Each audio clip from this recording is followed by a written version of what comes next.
Welcome to the Arlington Street Church podcast.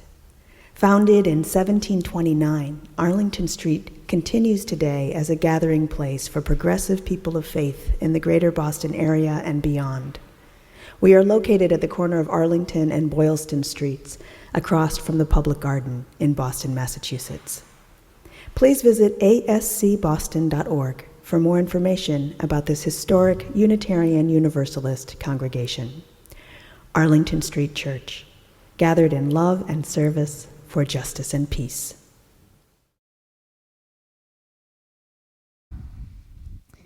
"18 of us are rafting down the Colorado River. 8 days, 107 degrees in the sun, and 187 miles of 50-degree water that runs burnt red, chocolate brown, or cold, bright green. Sometimes glassy on the surface and sometimes a roiling torrent squeezed between the high walls of the Grand Canyon.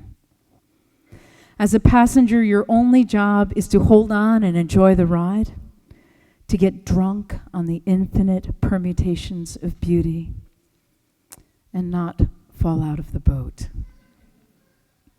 In the hottest part of the day, we pull up on a sliver of beach and hike into the deep shade of a side canyon to fern-lined grottos and cascading waterfalls.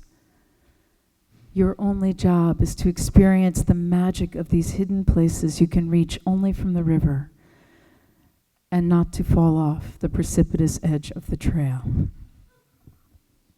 Every morning we're up before dawn. As evening falls, after we make camp and eat dinner, we sit by the river and visit. No one is missing the news or their social media feed, and we get used to not being able to Google the facts. When the sun sets over the canyon wall, we lie down on cots next to the water and try to keep our eyes open long enough to see meteors trail across the starry, starry night. Everyone is full to the brim and above the brim, living deeply into this grand adventure.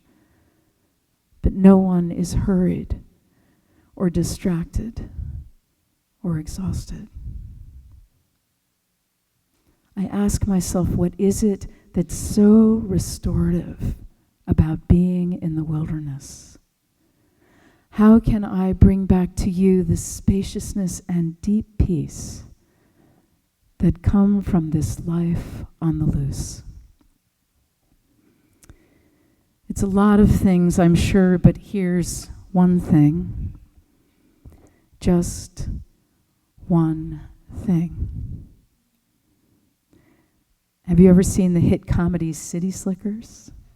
I haven't. But I know that there's a scene that proffers this amazing insight.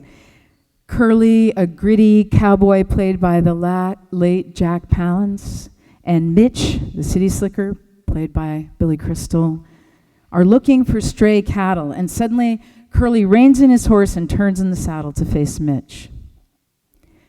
Do you know what the secret of life is? No, what? Curly holds up a finger. This. Your finger?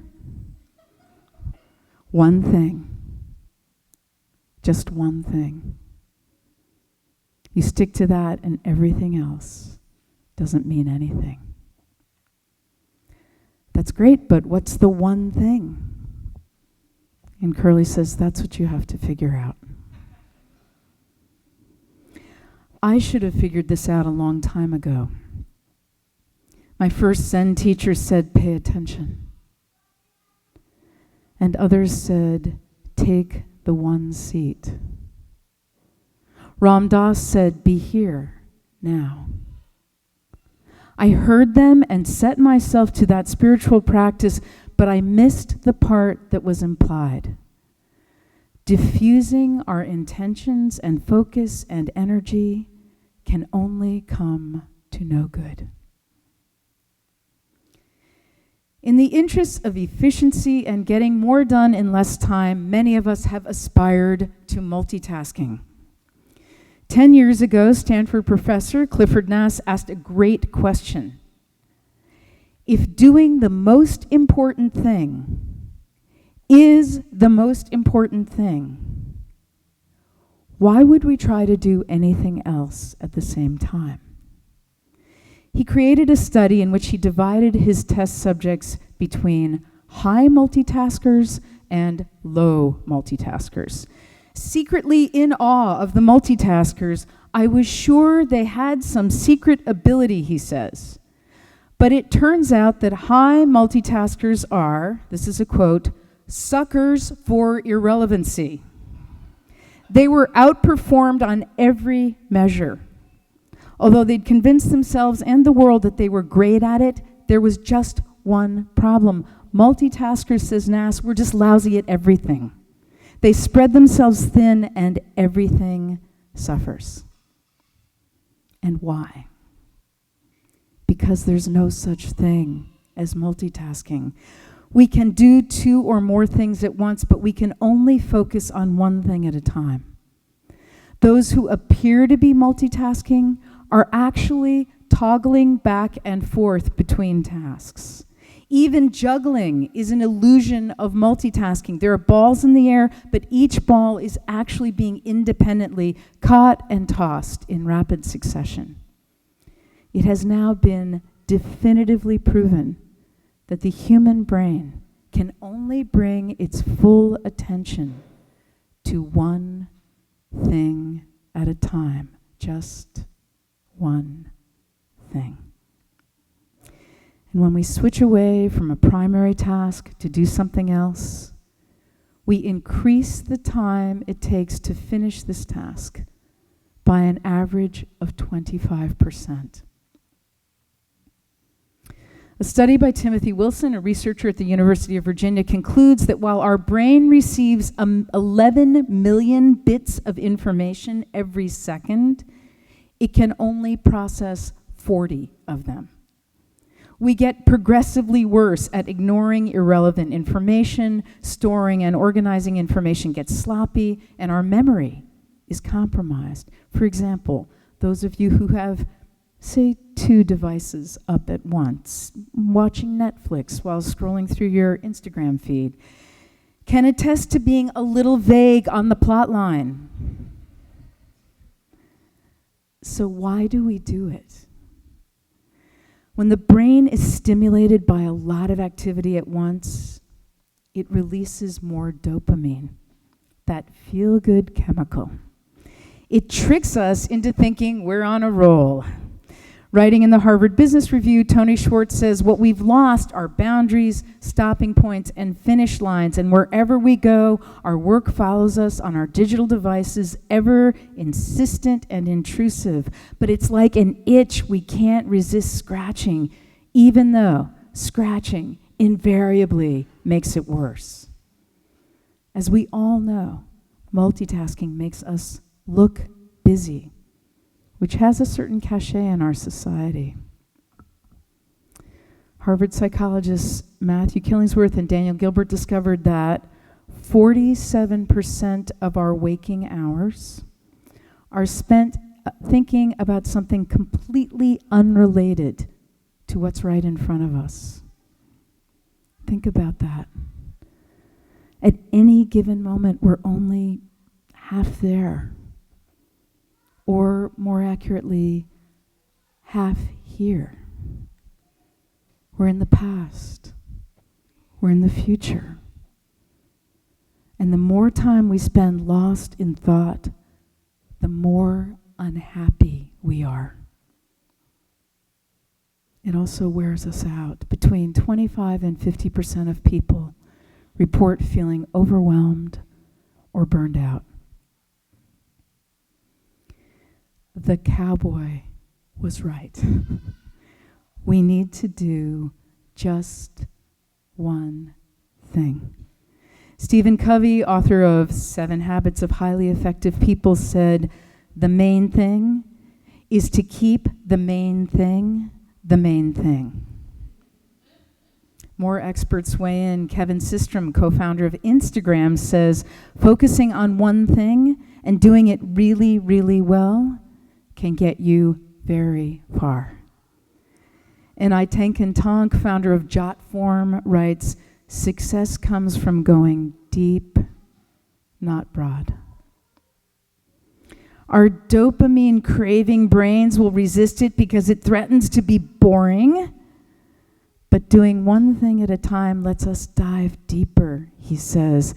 What Canadian productivity consultant Chris Bailey calls single tasking helps us build our attention muscles, giving us more control over where we're directing our attention. It lets us think more deeply, make more connections, work more creatively, and find more meaning in what is before us. Writing for mindful.org, Eric Longshore and Dr. Nate Klemp invite us to engage in single tasking as a spiritual practice, what they call one thing at a time meditation. Pay attention to what you're doing. Bring your attention home and focus in the present. Engage deeply, even savor it. Or savor knowing that it too will pass. Chris Bailey suggests setting a timer for 20 minutes, which is about how long most of us can really concentrate. And this, by the way, is why TED Talks are 18 minutes long. Set a timer and give yourself to just one thing. Feel the resistance of your stimulus craving mind and resist all those impulses to distraction. And then unleash your focus and energy. And when 20 minutes is up, take a break. Beloved spiritual companions, as a passenger, your only job is to hold on. Enjoy the ride. Get drunk on the infinite permutations of beauty. And don't fall out of the boat. It's a spiritual practice. Just one thing. I invite you to the spaciousness and deep peace that come when you go deep, make connections, and show up for your life. Let's close with Mary Oliver's The Summer Day. Who made the world? Who made the swan and the black bear? Who made the grasshopper?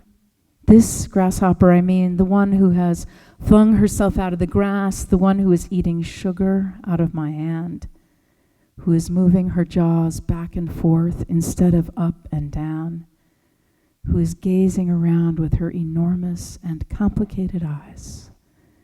Now she lifts her pale forearms and thoroughly washes her face. And now she snaps her wings open and floats away. I don't know exactly what a prayer is.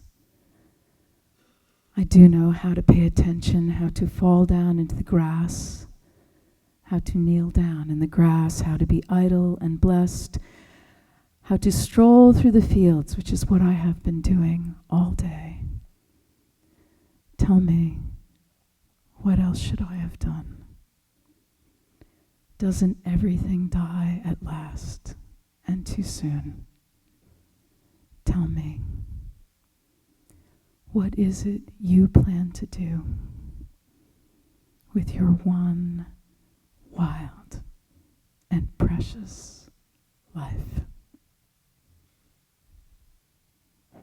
Amen.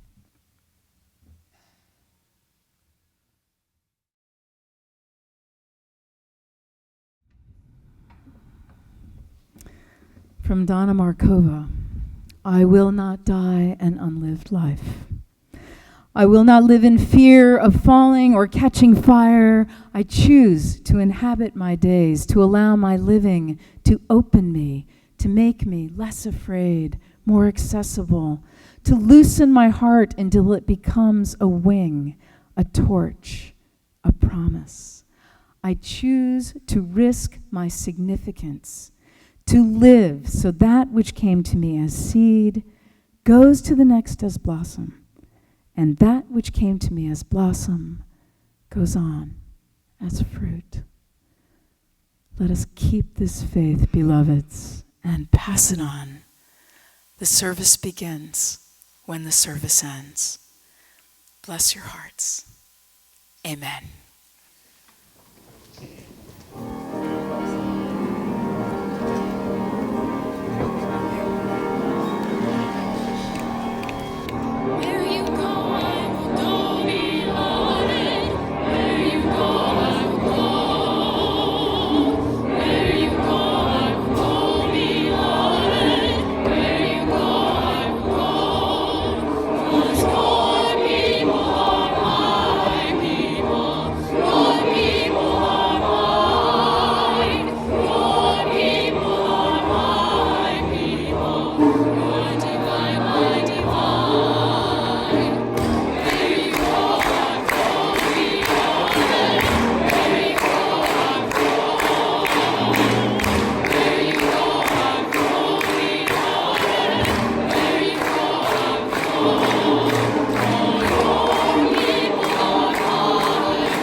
Please visit ascboston.org for more information about this historic Unitarian Universalist congregation.